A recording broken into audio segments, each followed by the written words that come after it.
As I get older, I've kind of realized that maybe I won't get my person. Because you're just giving up. No, I just not giving up reality. No, you don't think so?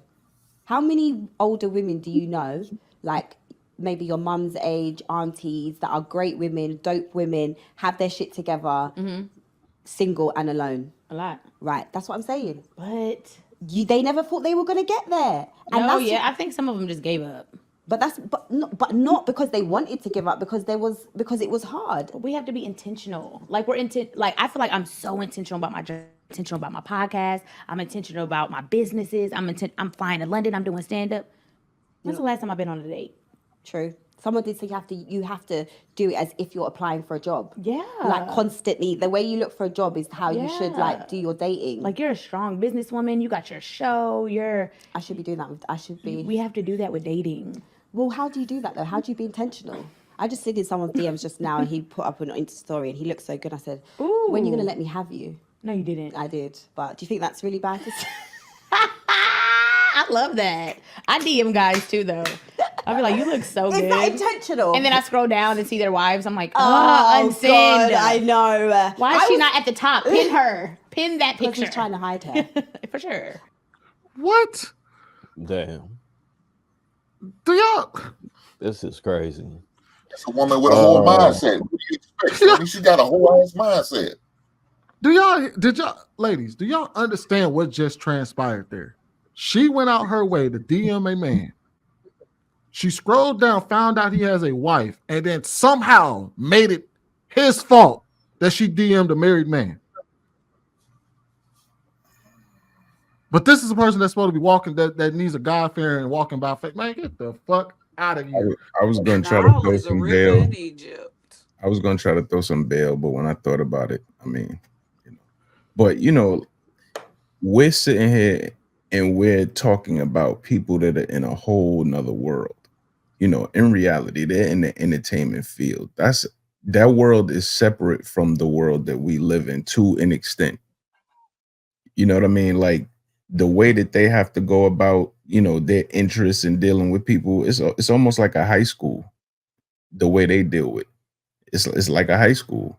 You know what I'm saying? There goes the quarterback, there goes the cheerleaders, then you got, Russell Wilson for a long time was like the Glee Club.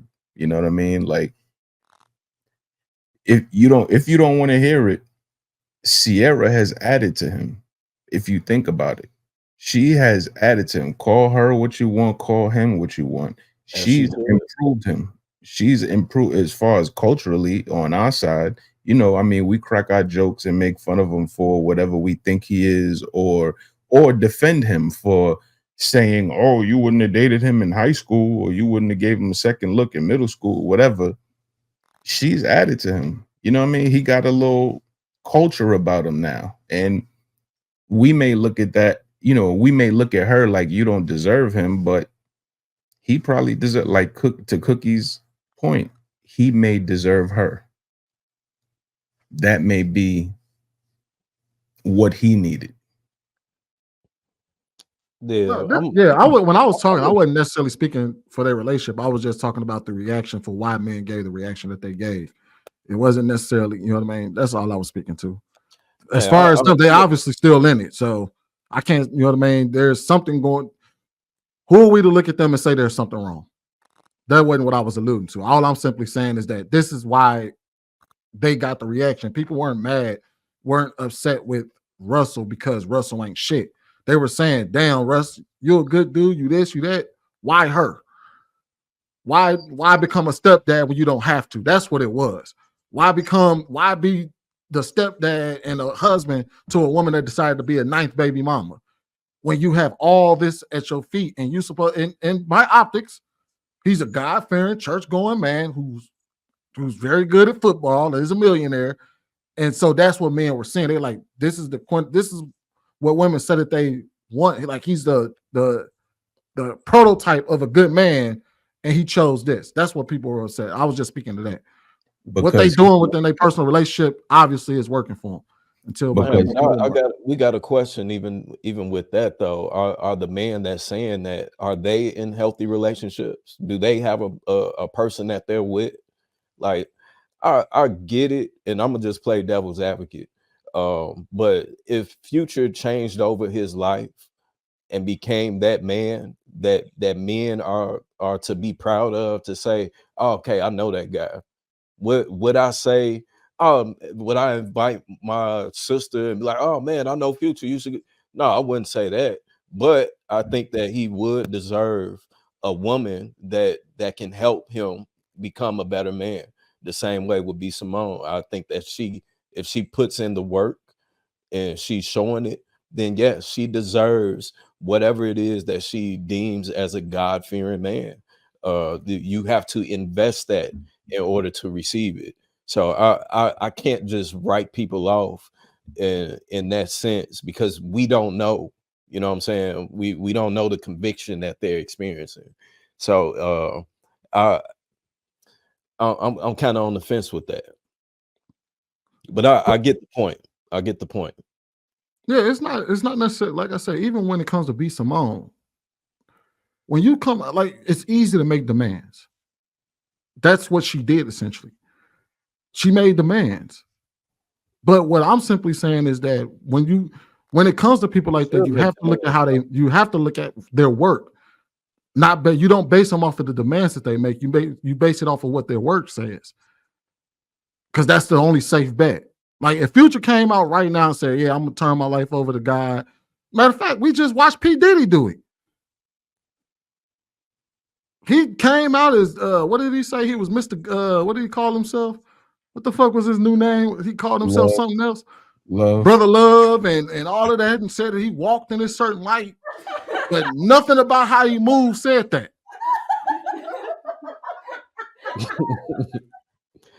Damn, who having they a brought party? up the video when he was Diddy. Jumping on the bed. Then you find out he out here Diddy bopping people. Hey, if that's what he said he did, he fits right in with the rest of them religious motherfuckers. They out there sucking dick too. Fucking pastors of duck sucking dick, touching boys, taking advantage of little girls. It got every choir member who's in the choir, knocking them down, knocking down some of the ladies in the pew, because that's all in the church right now is women. They so enamored and in love with the pastor, they can't find a man. The reason why, because you're so enamored by another man instead of the right man you need to be looking at. You're enamored by the pastor, and the pastor's already supposedly married, but and behind the scenes he's really a dick sucker. But that's a different story. I'm believing. I agree with you on that. Hey, JR had his finger cued on that one. Like, I know it's coming. Go ahead, Tasha. You got any closing thoughts? Anything? Well, it was a spirited discussion. You know, it was great. I think you all are all very intelligent, and I loved hearing y'all's opinions. Overall, I do think that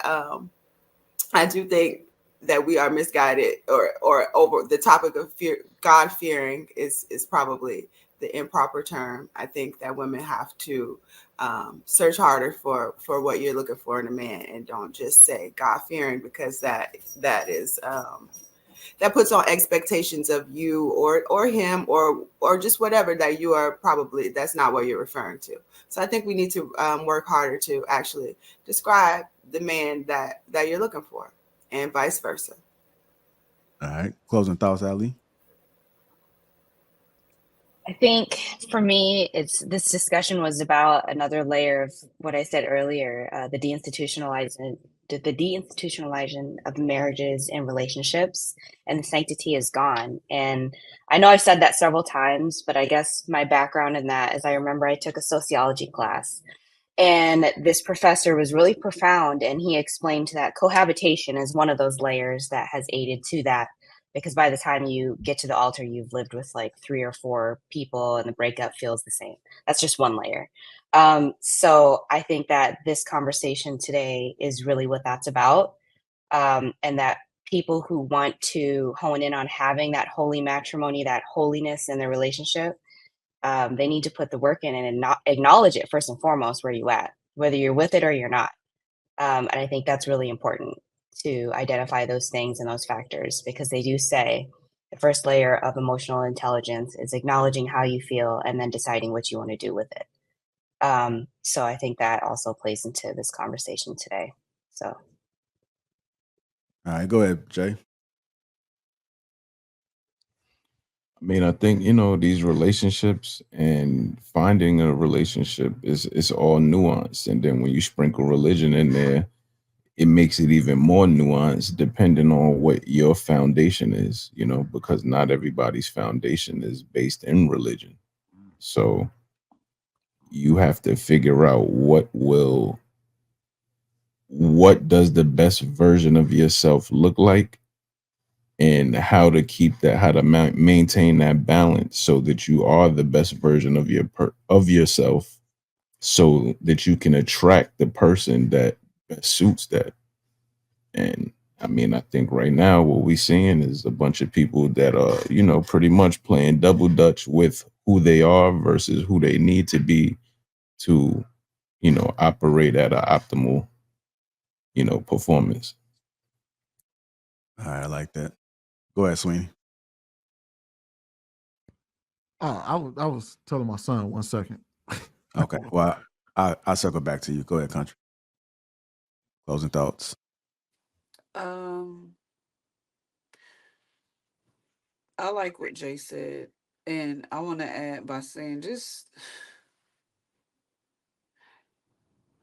make sure you put thought into who you are first. That's where the foundation starts.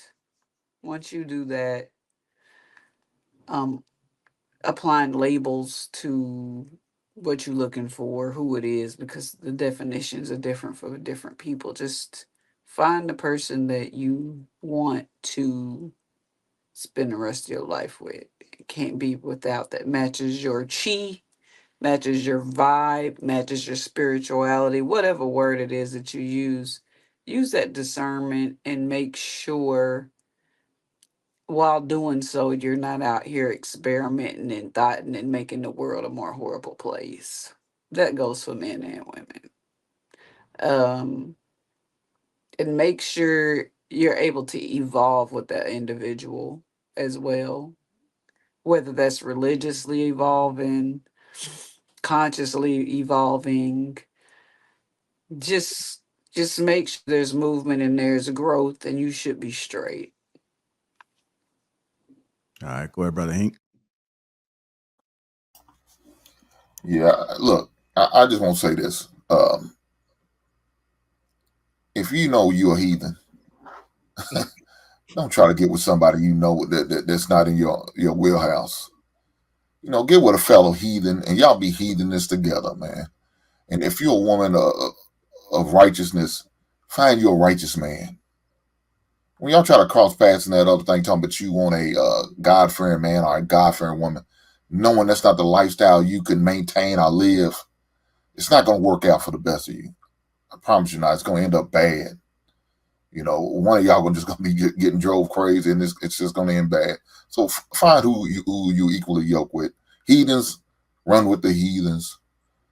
Good old righteous folks, run with the good old righteous folks.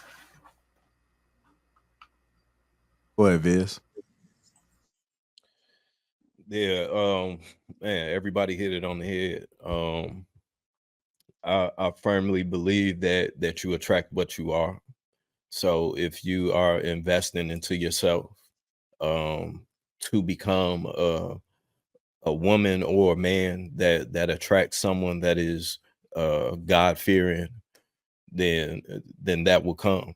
I think that if you don't value yourself in the way that you're just giving yourself to any and everybody, that is as easy as just texting somebody saying that I want you and you don't know them, then that shows a lack of value in self. So I think that it's an imperative that we as a culture get back to valuing self in order to be able to handle somebody that does come into your life and that values you as well as themselves. So I think that this is a great segment for people to do some soul searching that may be in that same situation and predicament and may align with the views that they have, or maybe you're looking for someone, you know, that's in that same realm. But I mean, just like Hank said, if that's what you are, then that's what you're going to attract. And shit, if you don't want anything else than that, then stay in that space and be the best you that you can in that space. All right, go ahead, MJ. Yeah, I appreciate the conversation today. I learned a lot. Just even hearing that little small clip from B. Simone, I can see how the confusion, as in when by stating that you want a God-fearing man, however, you still want to conduct yourself as not a God-fearing person, and technically the person that you're really asking for is not a God-fearing man.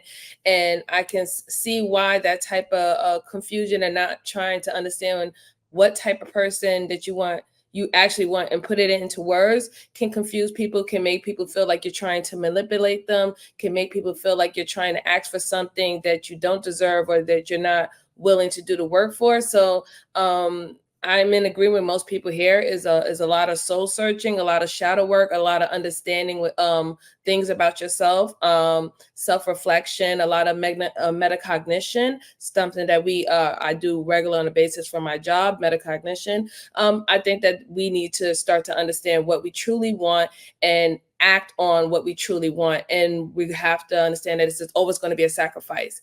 There is going to be a sacrifice, and you have to be willing to take that sacrifice. And if you're not willing to take the sacrifice, then I think leave it alone, because now what we're having is too many people on both sides, men and women, are having a cake and eating too, and still ended up full but not satisfied. So I'll leave it like that. All right, go ahead, Sweeney.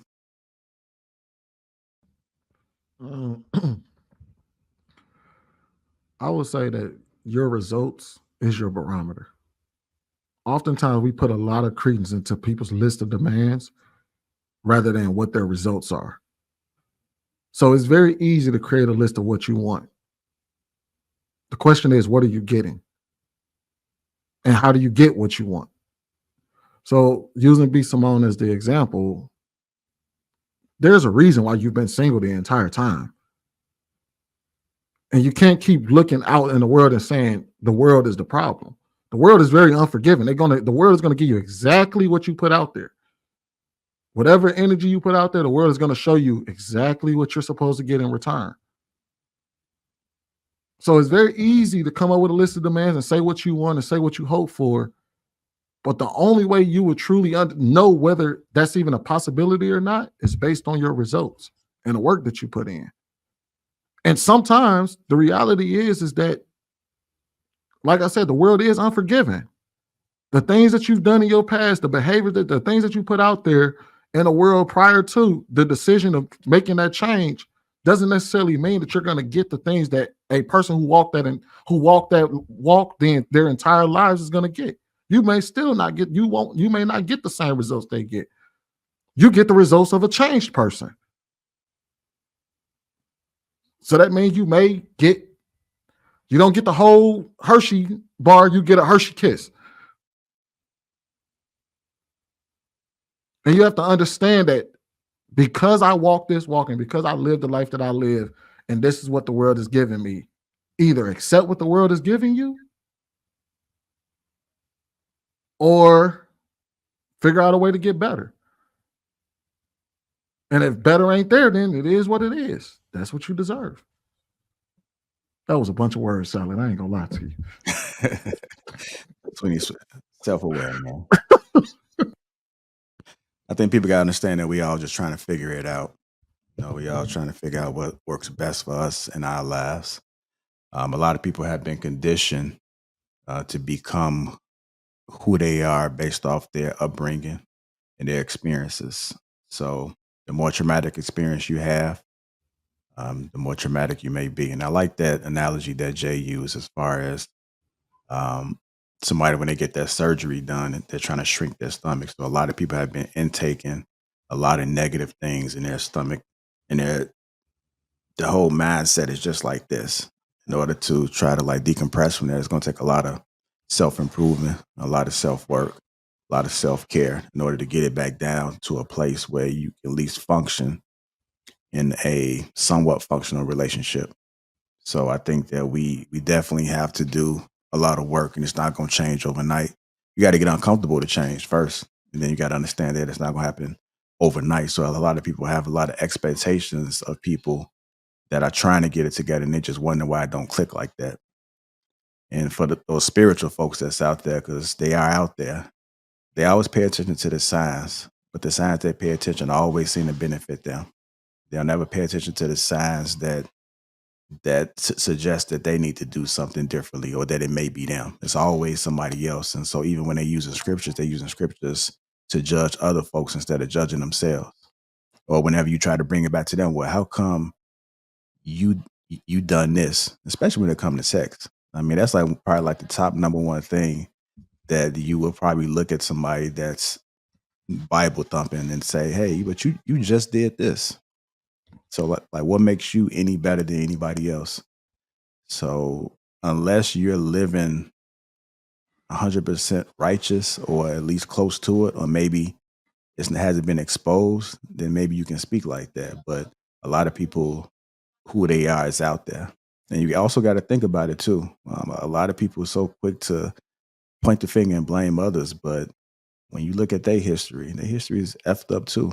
Or they've done some things that you didn't think that they would do. It just hasn't been brought to the forefront yet, but it's out there.